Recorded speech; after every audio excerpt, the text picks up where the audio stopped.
Shalom warga kerajaan. Barang siapa mengasihi sang raja, pasti suka dan mencintai perintah-perintahnya. Contoh yang sangat jelas ada dalam kehidupan dua saudari, Marta dan Maria. Dalam Lukas pasal 10 ayat 38, ada seorang perempuan bernama Marta menerima dia di rumahnya. Ada saudaranya Maria, ada Lazarus. Tapi Maria ini duduk kaki Tuhan dan terus mendengarkan perkataannya. She loved the word of the king. Dia menikmati semua yang diucapkan from his graceful lips. Dari kata-kata yang luar biasa. Kita tahu untuk jadi sahabat raja mesti ada kesucian hati dan mulut kita penuh dengan anugerah ya. Sedang Marta sibuk sekali melayani, bahkan dia protes. Bagaimana keadaan saudara? Saudara melayani pekerjaan Tuhan atau melayani Tuhan? Melayani Tuhan yang dilakukan oleh Maria, melayani pekerjaan Tuhan yang baik juga dilakukan oleh Marta. Dan Yesus tersenyum, saya bayangkan, Marta, engkau menyusahkan diri, khawatir, ya, troublesome dengan banyak perkara. Tapi hanya satu saja yang perlu. Perhatikan, one thing is needful. Dalam dunia ini banyak orang itu hidupnya terlalu canggih. Ngurusi banyak perkara termasuk ngurusi orang lain.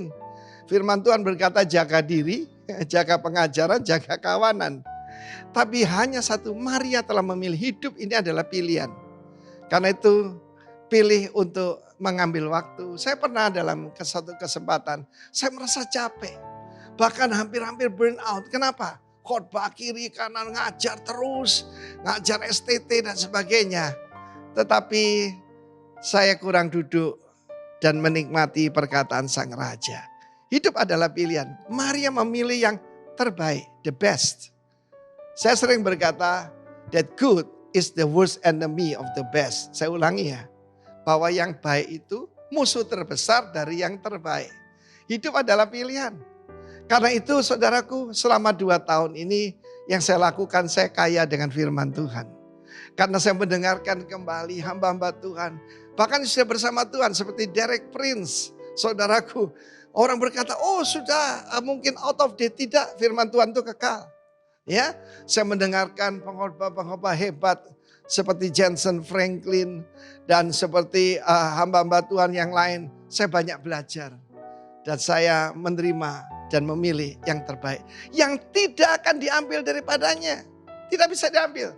Sekali masuk, saudaraku, seperti Maria, ibu Yesus, menyimpannya di dalam hatinya. Semen kita tidak bisa simpan di dalam kolam renang, tentu saja. Ya, tapi gudang yang tidak lembab.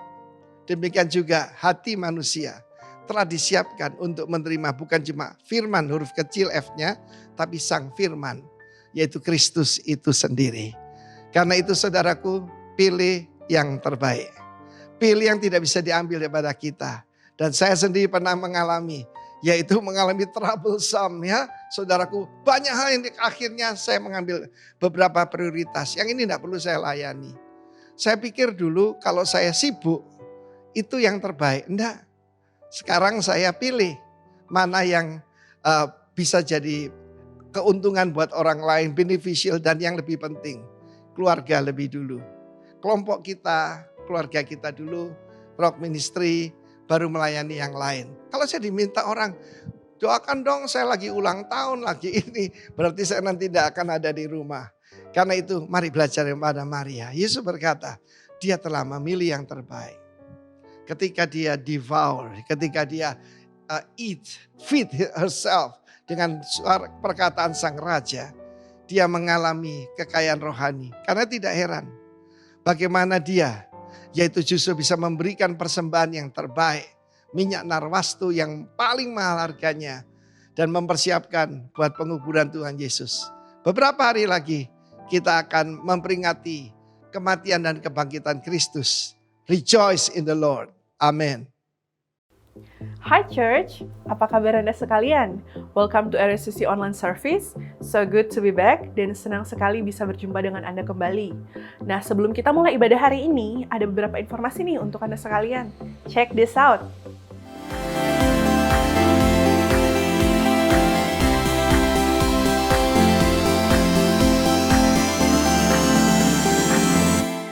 Well, dimanapun Anda sekalian berada, we would like to invite you all as a body of Christ to join our online service setiap hari Minggu jam 10 pagi waktu Bali on our YouTube channel. Dan untuk Anda yang berdomisili di Bali atau sedang berlibur di Bali, kami ingin mengundang Anda sekalian untuk join on-site service kami yang bertempat di Riverside Convention Center jam 10 waktu Bali setiap hari Minggu. Kita juga punya ibadah Kids Church untuk anak berusia 3 sampai dengan 9 tahun yang bertempat juga di Rock Riverside Convention Center. Pada ibadah online hari ini, kami akan mengadakan Holy Communion atau perjamuan kudus. Untuk itu, we have to remind you untuk bisa mempersiapkan roti dan anggur di rumah masing-masing. Well, itulah beberapa informasi dari kami. Untuk Anda sekalian yang ingin tahu lebih lanjut mengenai Rock Riverside, seperti jadwal ibadah atau kegiatan, bisa cek our social media di bawah ini. And don't forget to subscribe our YouTube channel. Well, are you ready to praise and worship Jesus? So enjoy the service.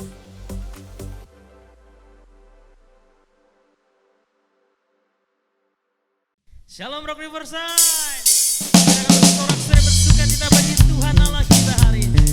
Haleluya.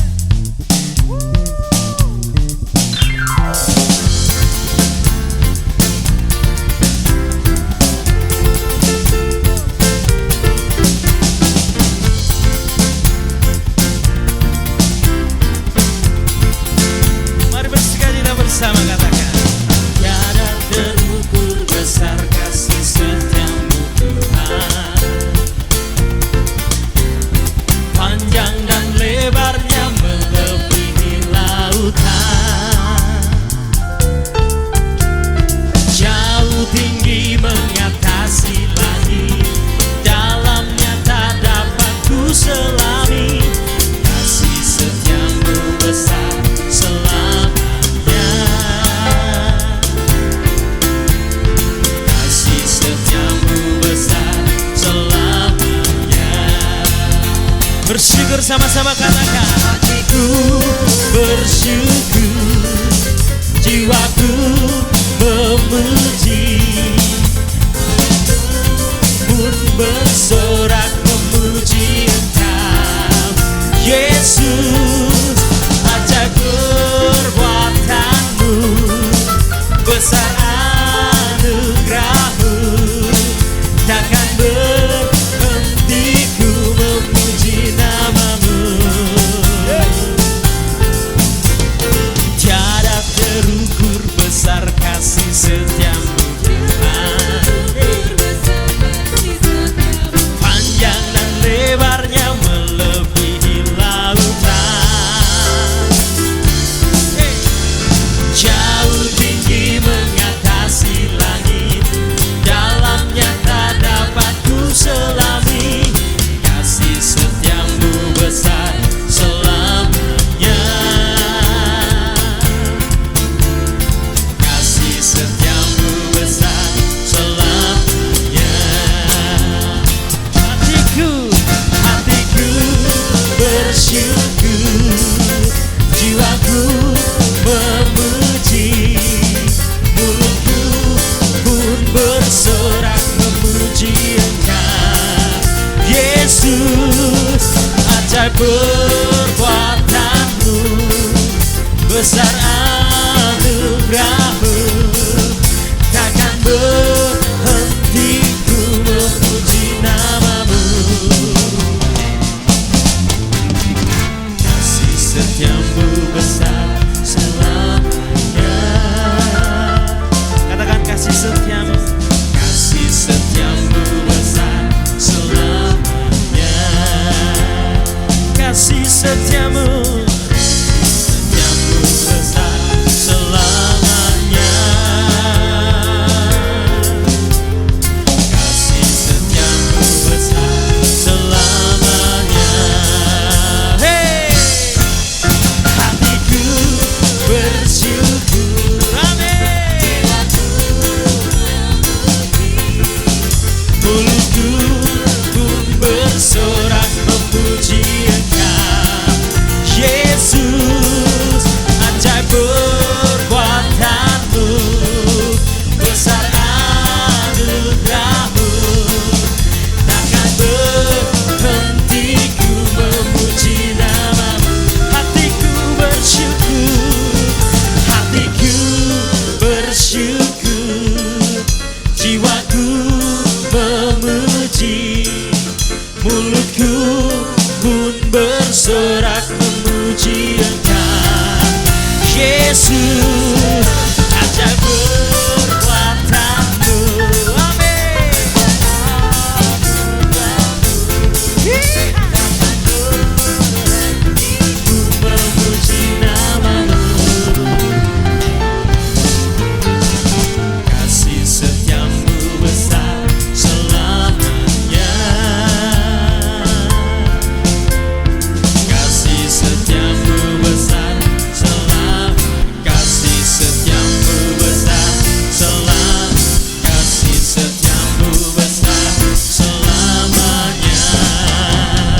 masuk ke hadirat-Mu, bawa persembahan ke tempat kudus-Mu. Pujian ku naikkan, sembah ku berikan bagi-Mu Allah yang mulia. Kau layakkan ku menghampiri-Mu, melihat tata kemuliaan-Mu Tuhan. Pujian ku naikkan, sembah ku berikan bagi-Mu Allah yang mulia.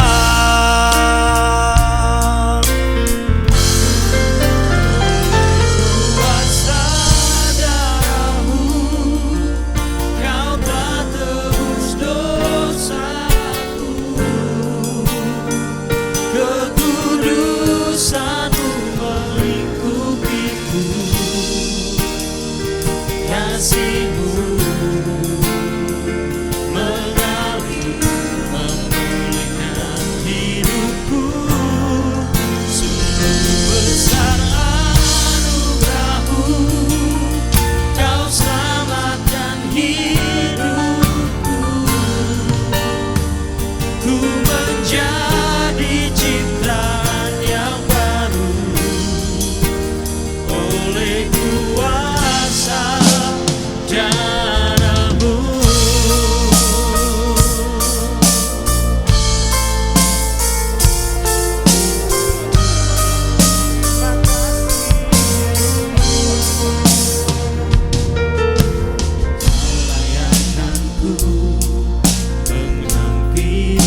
Segenap hatiku menyembah-Mu Yesus. Ku bersyukur padamu. Dengan apa kan ku balas segala kebaikan-Mu? Segenap hatiku menyembah-Mu Yesus. Ku bersyukur padamu. Dengan apa kan ku balas segala kebaikan-Mu?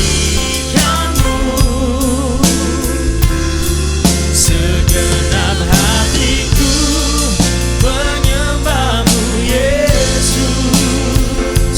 Ku bersyukur padamu.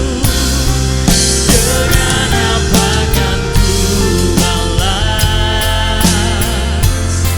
segala kebaikan-Mu? Segenap hatiku menyembah-Mu Yesus. Ku bersyukur padamu selamanya.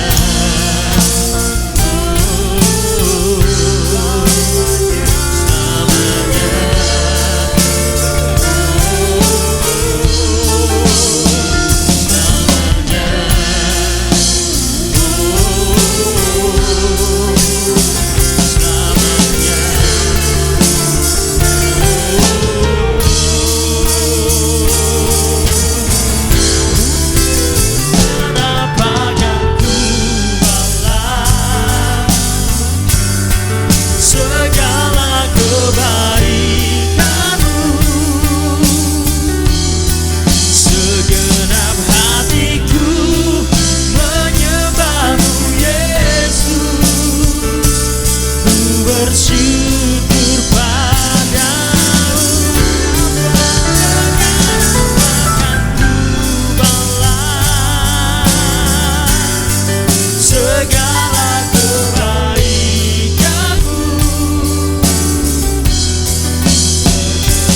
Hatiku menyembah-Mu Yesus.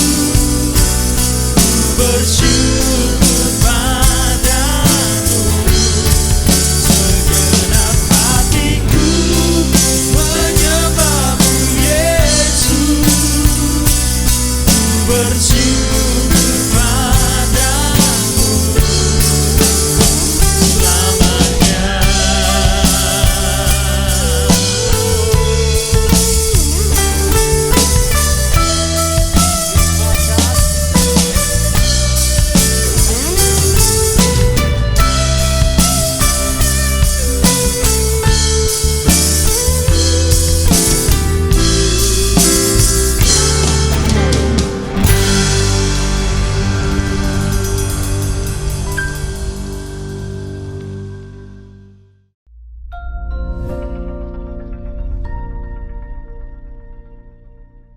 Shalom sahabat-sahabat iman yang dikasihi Tuhan. Tetap tumbuh berkualitas di dalam firman di tengah masa-masa yang sulit, dan semakin spesial saudara berharga di mata Tuhan. Semakin di hari-hari terakhir ini tumbuh pesat ideologi-ideologi nabi-nabi palsu, penyesat, sampai ideologi-ideologi kontemporer. Ya, karena itu topik penggalian firman pada saat ini teropong Alkitab tentang ideologi-ideologi nabi-nabi palsu dan kontemporer. Pikiran, ide, konsep-konsep mereka, teori mereka yang membentuk identitas sampai kepada komunitas, sampai bisa membentuk kepada bangsa, saudara. Yesus pernah berpesan hal ini saat mendekati penyaliban.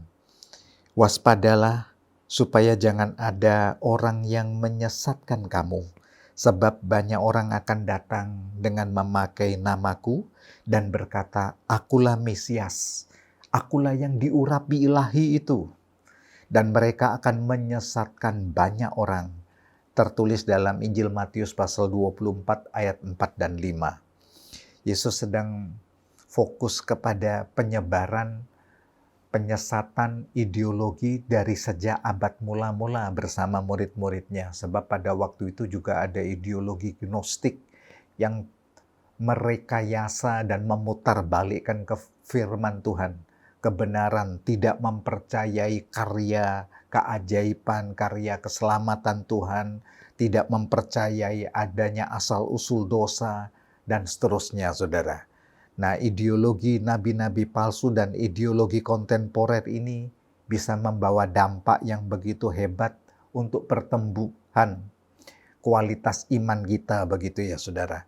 Ideologi nabi-nabi palsu dan ideologi kontemporer yang dikemas hari-hari akhir ini banyak yang anti Alkitab, anti terhadap penciptaan, anti terhadap dosa asal.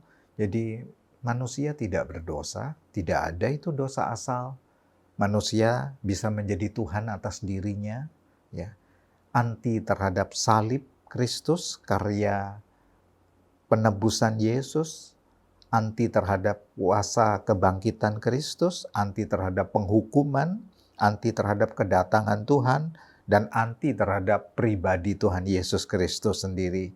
Karena itu Yesus berkata, waspadalah, cermatilah, supaya jangan ada orang menyesatkan kamu. Sebab ideologi-ideologi ini, perang ideologi ini sedang berjalan begitu hebat. Mari kita bedah ideologi-ideologi nabi palsu, lalu kita melihat ideologi kontemporer. Sekali lagi, ideologi itu pikiran-pikiran, ide, konsep, teori-teori yang membentuk identitas. Baik itu individu maupun komunitas kunci begitu di dalam teamwork-nya begitu sampai bisa membentuk komunitas bangsa yang besar dengan ideologinya. Menanamkan fondasi dasar keyakinan untuk berpijak, keyakinan untuk berperilaku, itulah ideologi.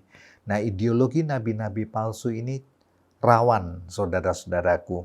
Misalnya salah satu contoh Arnold Porter, tahun 1804 sampai 1872. Dia dikenal sebagai pemimpin sekte skisma, perpecahan, gereja orang suci zaman akhir, gereja Mormon. Mereka punya Alkitab sendiri, ya, Joseph Smith, ya. Mereka menerbitkannya sendiri, dan Arnold Porter ini mengiklankan diri sebagai anak Allah yang diurapi. Lalu dia berubah nama menjadi Porter Christ. Dia anti terhadap Alkitab, dan mereka punya Alkitab sendiri, ya. Anti terhadap penciptaan, anti dosa asal, anti Yesus Kristus, dan manusia bisa menjadi Allah. Itu ideologinya Arnold Porter. Lalu satu kali waktu dia bunuh diri, lompat dari tebing sebagai upaya katanya naik ke sorga. Dan dia anti penghukuman, ini hak asasi saya untuk naik ke sorga melalui bunuh diri. Yang kedua, kita bisa melihat William Davis, 1833 sampai 1906. William Davis adalah pemimpin sekte skisma juga, gereja orang suci zaman akhir Mormon juga. Sekaligus dia adalah pendiri gereja kerajaan sorga di Walla, Washington, 1867 sampai 1881. Dia punya ideologi kategori nabi-nabi palsu, mengiklankan diri sebagai Adam. Luar biasa ya, mempromosikan diri seperti Adam yang diciptakan Tuhan awal mula di kitab Kejadian itu, saudara, itu turun atas dia, lalu jadilah William Davis. Tapi dia juga berkata tidak hanya satu tokoh yang diambilnya. Abraham yang digelari Bapak untuk komunitas orang-orang percaya. Ya. David, Raja Daud, ya, sampai kepada malaikat Mikael. Dia berkata, ya, dia mengiklankan diri, akulah malaikat Mikael di akhir zaman ini. Sampai akhirnya lebih tinggi lagi dia berkata, iklan dirinya, mempromosikan dirinya supaya banyak pengikutnya, akulah Allah Bapa. Luar biasa. Padahal dia anti terhadap Alkitab, dia anti penciptaan, anti dosa, anti penghukuman, dan anti Yesus Kristus. Tapi memakai nama Mesias, Kristus yang diurapi, ya, mengutip dari ayat-ayat Alkitab, tokoh-tokoh, padahal penyimpangan, saudara. Yang ketiga, ada tokoh yang namanya Mirza Ghulam Ahmad, 1835 sampai 1908. Dia pendiri gerakan keagamaan Islam Ahmadiyah di India tahun 1889. Mengiklankan diri sebagai Imam Mahdi. Akulah Imam Mahdi yang ditunggu-tunggu oleh banyak manusia di muka bumi ini. Ya, aku datang untuk reformasi umat manusia dan akan menghakimi dunia ini. Padahal dia anti Alkitab, anti penciptaan, anti dosa, anti penghukuman, dan anti Yesus Kristus. Memang sengaja untuk diburamkan, saudara. Jadi orang melihat Yesus yang benar-benar sejati, pada mulanya firman bersama-sama dengan Allah, firman adalah Allah, firman itu menjadi daging dalam pribadi Yesus, itu dikaburkan semua. Ada lagi Charles Taze Russell, 1852 sampai 1916. Dia pendiri dari Zion Watchtower Tract Society, ini cikal bakal dari Saksi Yehova tahun 1881. Juga perpecahan dari gereja Presbyterian dan gereja Advent hari ke-7. Jadi waktu dia berjemaat di gereja Presbyterian, klik, pecah, skisma. Ya, lalu dia pindah ke gereja Advent, pecah lagi. Lalu dia meramalkan. Begitu ya saudara. Dia berkata, aku menerima pewahyuan dari Sang Allah semesta. Ya. Dia punya Alkitab sendiri, bukan seperti Alkitab yang kita pegang. Ya. Lalu mulai meramalkan kiamat. Tahun 1874 katanya kiamat. Ternyata meleset, tidak kiamat. Tidak terjadi kehancuran dulu lanta alam semesta. Dia tunda lagi tahunnya 1914. Ternyata meleset lagi. Dia tunda lagi 1915. Kalau mempelajari di Alkitab, seorang nabi yang bernubuat lalu tidak terjadi nubuatan penggenapannya, itu kategori nabi palsu. Kalau di Perjanjian Lama dilempari batu sampai mati itu saudara, hukumannya. Karena membawa penyesatan kepada umat. Dan Yesus mengangkat ini di Perjanjian Baru, kalau engkau menyesatkan seorang anak kecil, itu nilainya sama. Kamu taruh batu kilangan di lehernya dan kamu buang dia ke laut. Artinya membahayakan, membinasakan nyawa, menyesatkan itu. Ya. Nah seperti itulah, setelah ramalan kiamat tidak terjadi, dan dia berkata, aku punya dasar untuk meramal kiamat. Hitungan berdasarkan panjang lebar ruang piramida agung Giza Mesir, katanya begitu. Jadi jelas memang dia mengaburkan dari Alkitab yang kita pegang. Anti Alkitab, anti penciptaan, anti penghukuman, anti Yesus Kristus, anti dosa asal. Ada nama lagi yang berikutnya kategori kepalsuan di tahun 1911 sampai 1958, Krishnaventa. Sebenarnya nama aslinya adalah Francis Herman Penkovic. Dia pendiri WKFL, Wisdom, Knowledge, Faith, and Love. Bagus bukan? Ya, satu kebijaksanaan, pengetahuan, iman, dan cinta. Di Simi Valley, di California, tahun 1940. Sekaligus dia menjadi pemimpin perjalanan roket dari planet Neoprates ke bumi, saudara. Sulit seperti dunia fiksi. Lalu dia mengiklankan diri, mempromosikan, mengangkat dirinya sebagai Mesias versi baru. Yesus yang dipercayai oleh komunitas pengikut-pengikut Kristus yang menyebut dirinya Kristen, itu versi lama. Tapi ini Mesias yang new, yang kontemporer. Tapi dia anti Alkitab, anti penciptaan, anti dosa, anti penghukuman, anti Yesus Kristus.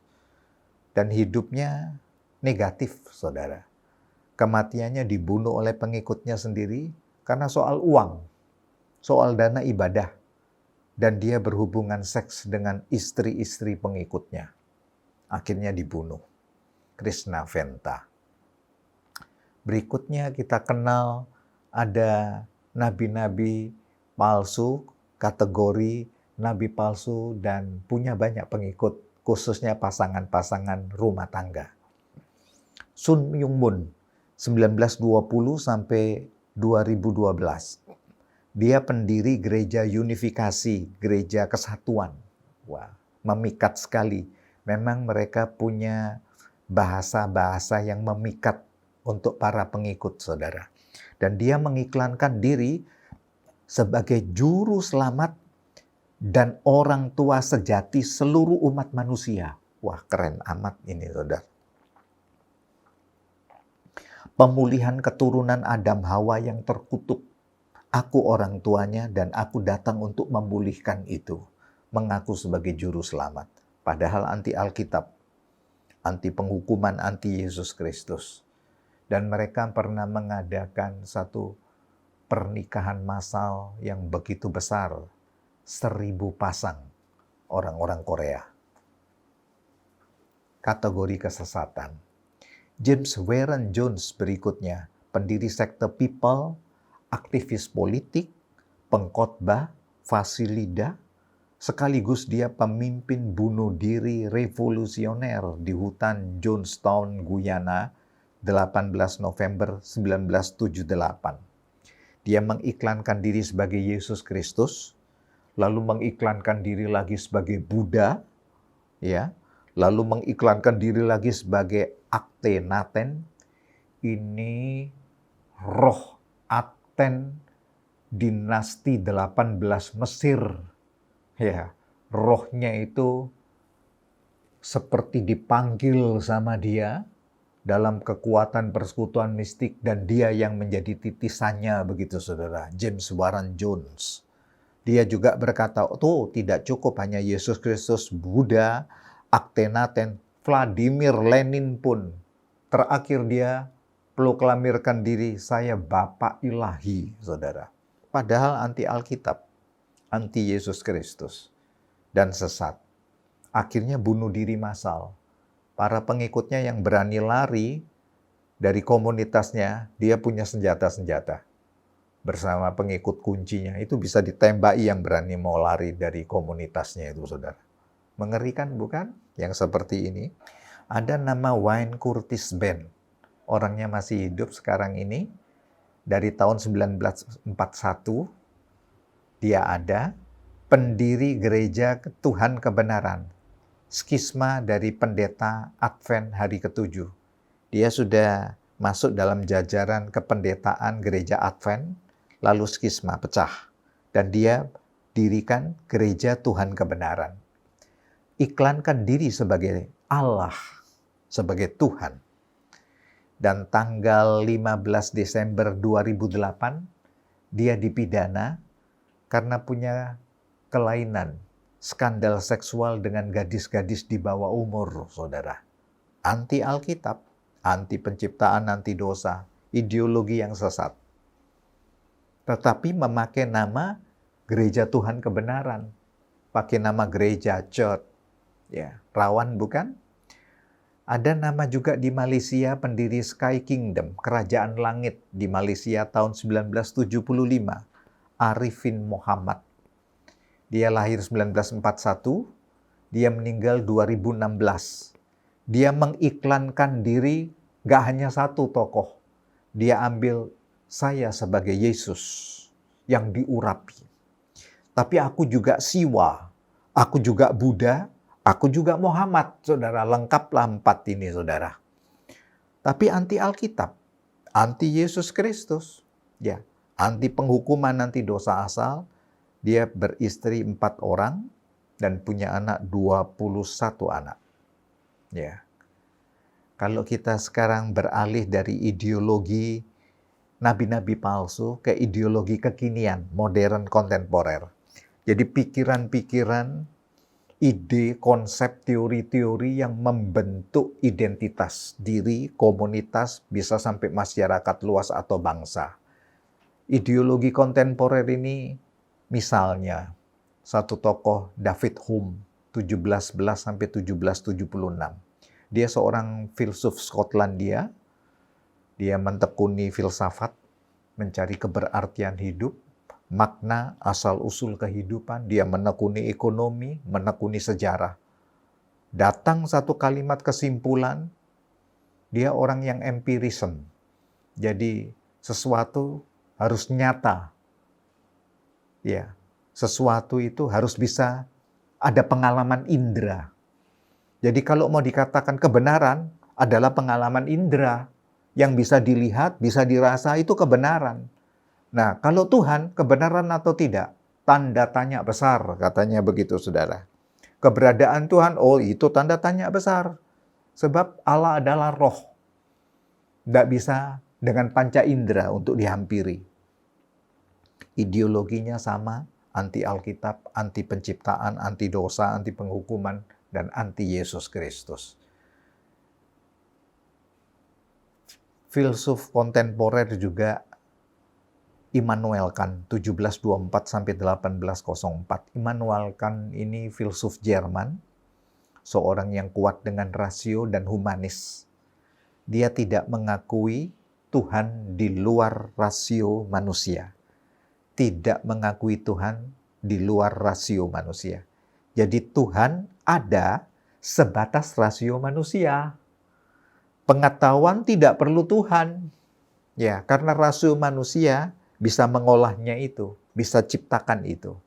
Ini juga anti Alkitab, anti penciptaan, anti Yesus Kristus. Cukup rawan bukan segala sesuatu dirasiokan begitu. Padahal ada hal-hal yang suprarasio. Segala sesuatu tidak semuanya natural bukan? Ada supranatural. Ada tubuh, ada jiwa, ada roh begitu ya, batin manusia, sukma manusia. Ini diteguhkan juga oleh Ludwig Feuerbach 1804-1872. Dia seorang filsuf dan antropolog Jerman, materialis dan humanis. Segala sesuatu diukur dengan keberadaan kebedaannya. Begitu. Jadi akhirnya dia berkata, oh tidak ada Tuhan. Ya, dia bukan benda. Tidak nyata dia. Manusia menciptakan fantasinya sendiri tentang Tuhan. Sesuai dengan rupa dan bentuk manusia itu sendiri. Jadi dia mau ngomong sebenarnya manusia kami-kami inilah adalah Tuhan. Saudara-saudara semua adalah Tuhan. Begitu saudara. Mengerikan bukan? Kalau ini kita kaitkan dengan perkembangan dunia IT di zaman now, kena di metaverse, nyatalah. Ya, sebab metaverse dengan kacamata AR, seorang anak kecil, mau itu dewasa, ya mau itu orang tua, begitu dia bisa masuk dunia maya. Dia bisa menjadi siapa saja, bergaul dengan siapa saja di dunia maya, dan menjadi apa saja. Dan dia bisa menciptakan Allah dengan dirinya sendiri di dunia maya. Wah, ini perkembangan IT tidak bisa ditolak, sebab nanti bakal, ya, anak-anak akan bermain game online dengan metaverse, akan beli rumah di dunia maya dengan koin metaverse, ya, punya mobil di dunia maya dengan metaverse, punya teman gaul, tempat hiburan, dan seterusnya, punya pertemuan-pertemuan di dunia maya. Ya, begitu rupa ditatanya, begitu didesain dalam 3 dimensi, bisa mirip seperti kita, tapi dunia maya, begitu saudara.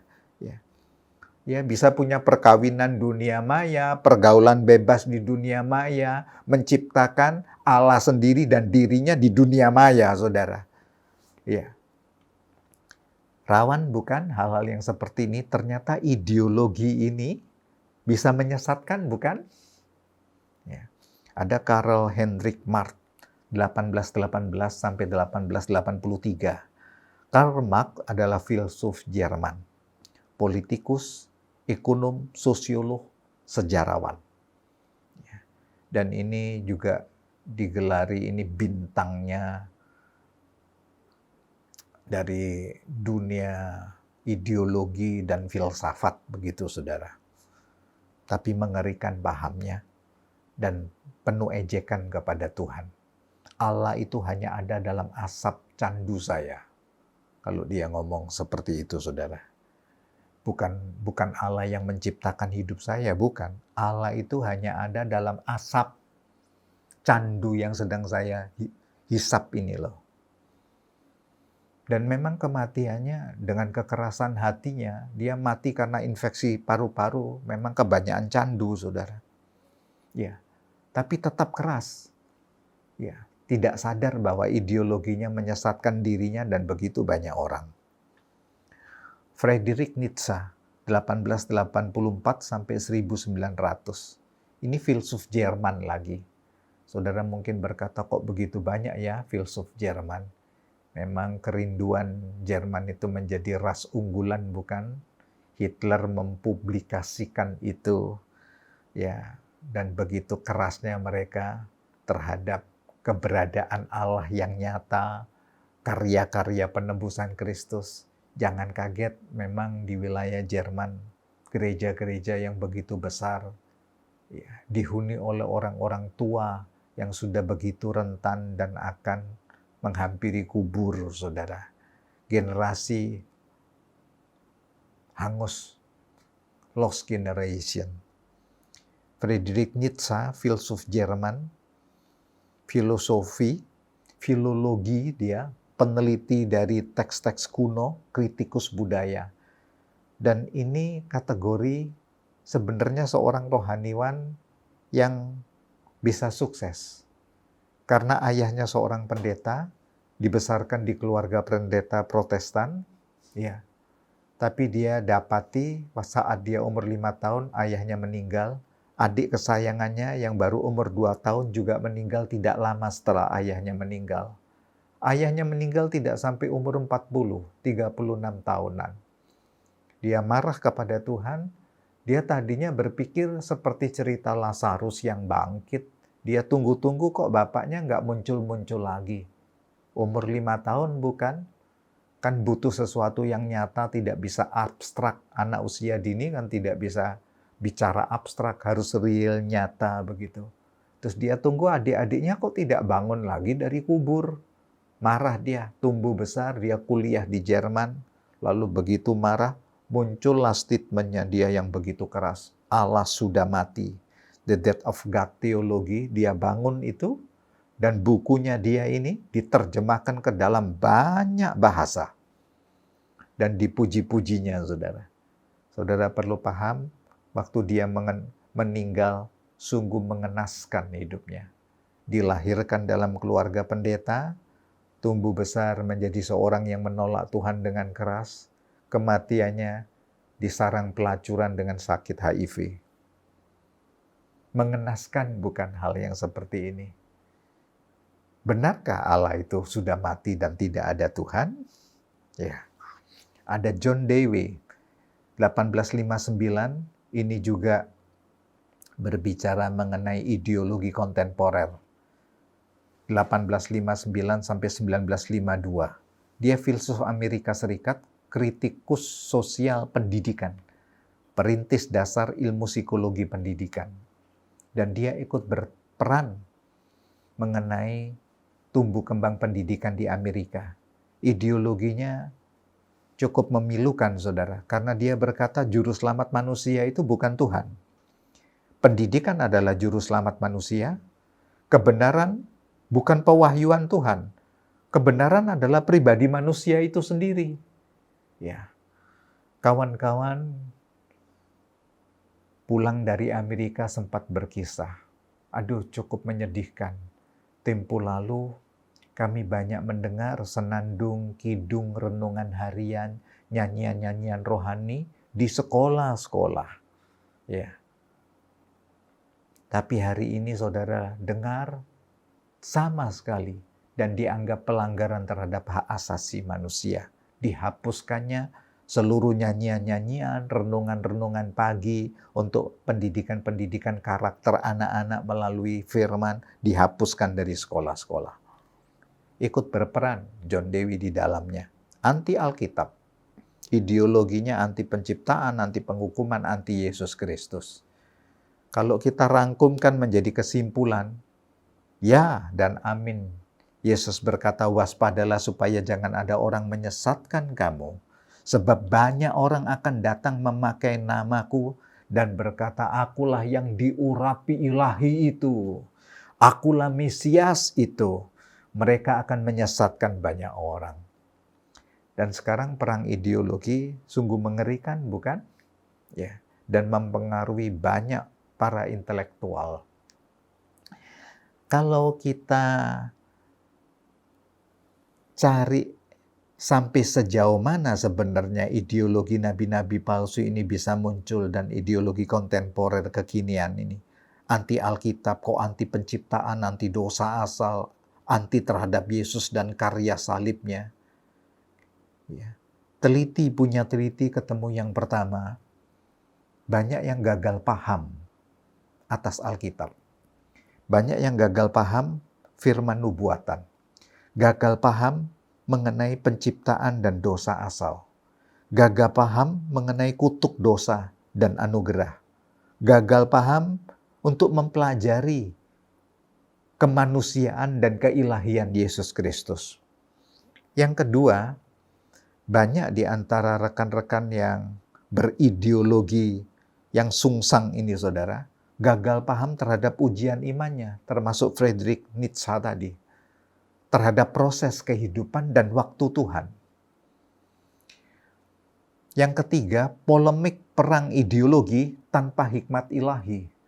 Perang-perang terus terhadap perang ideologi tanpa hikmat ilahi.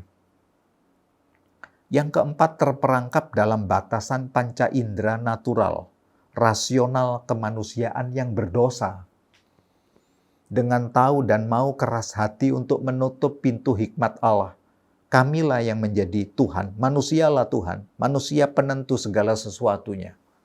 Yang kelima, pikiran, emosi, hati dibawa kutuk. Pikiran dibutakan oleh ilah-ilah zaman, kata Alkitab, sehingga tidak bisa melihat cahaya Injil kemuliaan Kristus. 2 Korintus pasal 4 ayat yang keempat. Akhirnya gagal paham. Ya. Refleksi karakteristik nabi-nabi palsu yang anti Alkitab, anti penciptaan, sampai anti Yesus ini, jadi kilas balik karakteristik begitu ya, sampai seni kepribadian dari nabi-nabi palsu ini. Yang pertama, mereka aktif iklan diri, mempromosikan diri sebagai yang diurapi ilahi. Dalam tanda petik, urapan palsu tentunya. Yang kedua, orang-orang ini punya seni refleksi karakteristiknya otoriter. Pengendali kehidupan individu maupun komunitas. Yang ketiga, mereka aktif cinta uang dan hawa nafsu. Yang keempat, cakap bersilat kata. Yang kelima, pernyataannya sebagai suara dalam tanda petik Tuhan. Suaraku adalah suara Tuhan. Itulah karakteristik nabi-nabi palsu, membawa penyesatan. Yang keenam, manipulasi Alkitab. Jadi proses rekayasa yang sengaja ditambahkan itu Alkitab supaya kabur artinya, diburamkan memang, dihilangkan bagian tertentu, dikutip secuil-secuil yang tidak pada konteksnya, yang bukan keseluruhan. Kebenaran itu menerjemahkan dirinya sendiri ayat per ayat, dipisahkan itu dengan paksa, diorbitkan sesuai dengan selera, saudara. Dengan kepribadian dan otoriternya itu. Akhirnya jadilah suaraku suara Tuhan tapi sungsang. Itu refleksi karakteristik nabi-nabi palsu. Nah, target individu atau komunitas nabi-nabi palsu, targetnya adalah orang-orang yang sedang ada di krisis pernikahan, krisis keluarga, krisis kesehatan, kondisi krisis ekonomi, termasuk di dalamnya targetnya orang-orang Kristen yang sedang suam, menunggu jawaban Tuhan tidak turun-turun. Apa Tuhan sudah mati ya? Berdoa tidak berdoa kok sama aja. Bahkan dipuasai dan tidak puasa kok sama aja. Kebaktian dan tidak kebaktian sama aja. Wah, ini Tuhan sudah mati. Wah, ini sasaran empuk, target empuk untuk ideologi-ideologi nabi-nabi palsu dan akhirnya menjadi pengikut nabi-nabi palsu. Orang-orang yang krisis iman, krisis kedewasaan, tidak mau lewat proses, krisis moral, senang berkubang dengan moral-moral yang buruk, karakter, krisis kepemimpinan dan keteladanan, punya kekecewaan, entah itu di lembaga bisnis, di government pemerintahan, di lembaga edukatif, sampai ke lembaga sosial masyarakat dan lembaga rohani. Kecewa saya. Pindah lagi, kecewa lagi, pindah lagi. Satu kali waktu masuklah disarang dan dipenuhi dengan ideologi, dengan kepalsuan. Krisis edukasi dan pemuritan juga menjadi target. Karena itu muridkan benar-benar anak-anak kita dalam keluarga. Mau itu secara edukasi psikologi, edukasi untuk karakteristik, moral, iman, begitu ya saudara. Sampai sains dan perkembangan IT dimuridkan. Jadi pihak sekolah bekerja sama tentunya dengan orang tua, begitu seperti sekolah kedua begitu ya. Bekerja sama dengan lembaga rohani yang baik. Jadi terjadi korelasi yang saling terkait untuk mendewasakan anak-anak masa depan. Pemimpin unggulan di masa depan. Targetnya juga kepribadian yang sedang mengalami krisis dan kehambaran, kedinginan kasih. Hidupnya begitu hambar, tidak punya figur bapak. Itu target-target baik individu atau komunitas dari para nabi-nabi palsu. Ya. Nah, solusi kemenangannya atas ideologi nabi-nabi palsu dan kontemporer ini, saudara, tidak ketaatan akan firman. Lalu terjadi perubahan oleh firman dan bertumbuh di dalam firman. Ya. Ketaatan itu bukan karena terpaksa. Aku taat firman karena aku diterima oleh firman. Pada mulanya adalah firman bersama-sama dengan Allah, firman adalah Allah, firman itu menjadi daging diam di antara kita, Yesus Kristus. Yohanes pasal 1 ayat 1 dan ayat 14. Ya, dia ikut bersama kita, dia menjadi sama seperti kita, kemanusiaan dan keilahiannya sehingga tidak ditemukan dosa di dalam hidupnya. Tapi bisa merasakan sama seperti kita, lapar kita, air mata kita, dukanya kita, begitu. Nah, taat karena diterima, dikasihi, diampuni, melebihi ekspektasi kita, melebihi hal-hal yang kita pikirkan, kita harapkan. Wow, ternyata anugerah Yesus Kristus seperti ini ya menerima saya, yang begitu compang-camping, lalu dikenakan saya jubah, ya, dikenakan kemuliaan, saya diciptakan baru di dalam Kristus. Jadi sebenarnya perjalanan hidup kita adalah perjalanan hidup ketaatan. Berjalan bersama firman, berpikir, berperilaku bersama firman. Karena itu bersukacitalah di dalam jalan salib, sekaligus bersukacitalah dalam nikmat anugerah. Begitu saudara. 1 Petrus pasal 4 ayat 13. Bersukacitalah sesuai dengan bagian yang kamu dapat dalam penderitaan Kristus. Jadi ini ujian kehidupan. Baik itu mau ujian kehidupan di keluarga, di hal-hal finance, ekonomi, karakter. Tapi itu membentuk kita untuk serupa kedewasaan Kristus begitu. Bertumbuh-tumbuh semakin dewasa seperti Kristus. Supaya kamu juga boleh bergembira, bersukacita pada waktu Tuhan menyatakan kemuliaannya. Jadi kita ikut di jalan salib dengan ujian-ujian kehidupan dan ketaatan di dalamnya. Sampai kita ikut juga dengan kemuliaan Kristus. Tanpa salib tidak ada kemuliaan, bukan? Jalan salib menuju kemuliaan. Jadi salib itu bukan beban, tapi kemuliaan. Mazmur 16 ayat 11 dikatakan, engkau juga memberitahukan kepadaku jalan kehidupan. Di hadapanmu ada sukacita berlimpah, di tangan kananmu ada nikmat senantiasa. ada nikmat anugerah, ada penyediaan Tuhan, ada pemeliharaan Tuhan di tengah krisis. Senantiasa ada jalan. Tuhan punya banyak cara untuk menata hidup kita. Ya, bangun relasi yang berkualitas dengan sahabat iman, banyak jalan, banyak cara. Jadi berkat yang termulia adalah anugerah Yesus Kristus sendiri tentunya. Yang kedua, ya, satu solusi kemenangan atas ideologi-ideologi itu, saudara, berani aktif bertumbuh, berubah, maksudnya yang kedua ini, berubah dalam kehidupan. Jadi terjadi transformasi kehidupan yang aktif, perubahan yang aktif. Manusia lama kan di bawah kutuk, ya, dengan kutuk keturunan, karakter kita mewarisi hal-hal yang lama. Ya, kutuk ekonomi, kutuk kesehatan, sampai kematian, bukan? Tapi di dalam Kristus, manusia baru, kita ada di bawah anugerah, kasih karunia, kasih setia Tuhan bagai perisai yang menyelimuti hidup kita. Kemuliaan Allah berjalan bersama kebenaran memerdekakan hidup kita dari kegelapan. Nah, sekarang yang menjadi masalah terbesar kita bukan di luar, namun akar-akar dosa di dalam kita, bukan? Nah, perlu dipahami, kita tidak rasa terperangkap di sini. Oleh salib Kristus, diselesaikan akar-akar dosa ini. Setiap tanaman yang tidak ditanam oleh Bapa Sorga, kata Yesus, akan dicabut dengan akar-akarnya. Matius 15 ayat 13. Mau itu akar keangkuhan, ya, akar keturunan-keturunan dengan keinginan mata yang tidak pernah puas, akar-akar nafsu kedagingan, akar-akar ketamakan, dipatahkan itu semua. Oleh salib Kristus diciptakan baru sehingga kita bisa berkata, sungguh aku berharga, Anda berharga di mata Tuhan.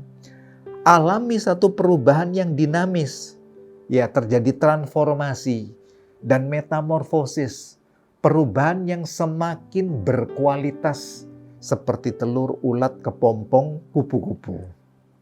Lalu yang terakhir, bertumbuhlah dalam kualitas iman. Ya, bertumbuh tentunya berakar, dibangun, bertambah teguh. Kekuatan akar-akar kita berkualitas, bukan? Tumbuh dalam karakter, value kehidupan, nilai-nilai karakter Kristus di dalam kita. Terjadi transformasi yang aktif hari demi hari. Terjadi disiplin dalam hal iman, ya, tidak bersandar kepada kekhawatiran atau kondisi diombang-ambingkan, tapi mengambil sikap yang jelas, iman yang kokoh, yang gigih, ya, yang tahan terhadap terpaan badai tofan, lalu pengembangan pribadi dan potensi yang Tuhan karuniakan dalam hidup Anda untuk menggenapi visi. Jadi, salam taat buat saudara, salam berubah, dan salam bertumbuh terus dalam kualitas. Salam yang terakhir dari Ibrani pasal 1 ayat 3 dan Yohanes pasal 1, bahwa Yesus Kristus adalah cahaya kemuliaan Allah, gambar wujud Allah yang menopang segala yang ada dengan firman dan kuasanya, termasuk menopang hidup Anda dan masa depan keturunan Anda. Amin. Kita akan menikmati perjamuan bersama, ya. Dalam perjamuan yang kudus, sungguh Yesus berkata, aku rindu makan perjamuan dengan kamu. Dan dinantikan satu kali kelak kita akan ada reuni besar dalam perjamuan kawin anak domba Allah. Ya. Mari kita angkat roti kita. Persekutuan dengan roti ini adalah persekutuan di dalam tubuh Kristus. Saudara milik Kristus, berharga di hadapan Kristus, berakar, terus bertumbuh, dan berbuah-buah di dalam Kristus. Amin. Dalam nama Yesus, makanlah.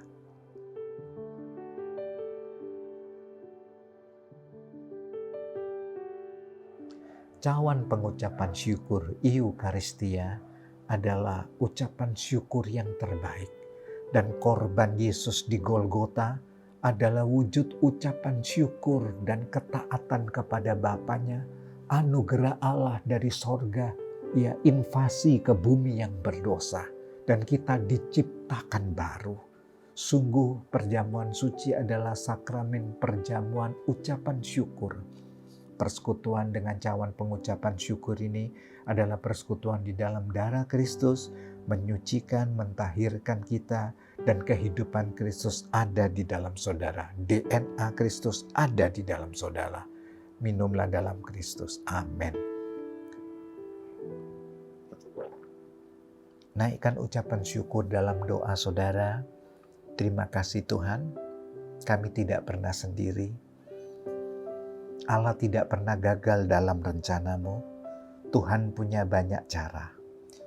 Terima kasih kami dididik, dilatih untuk taat, patuh, submit, ya. Dengan ikhlas, dengan rela memeluk firman, berjalan, berpikir, bernafas dengan firman. Karena kami akan terus mengalami perubahan yang ilahi. Karakter Kristus di dalam kami. Dan kami terus bertumbuh dalam kualitas iman kami yang akhirnya kami diberi kepercayaan ilahi oleh Tuhan untuk menunaikan misi di bumi ini. Entah itu misi di government, atau di business finance, atau misi di edukatif, atau misi di keluarga, atau pembangunan lembaga-lembaga sosial kemasyarakatan dan gereja. Terima kasih. Kami mau tetap semangat dan tetap tegar di masa sukar karena Yesus nyata dalam hidup kami. Dalam Kristus kami bersyukur. Amin. Shalom saudara, tetap semangat. Amin. Thank you for the word of God yang sudah disampaikan oleh Pastor Michael Sudarmanto. Tentu kita semua pasti sangat diberkati ya. And also, we thank you untuk semua yang sudah join online service kami. Anda semua bisa membagikan video kami untuk teman-teman yang di luar sana, agar kabar baik ini bisa menjadi berkat bagi orang lain. Happy Sunday, see you next week, and God bless you all.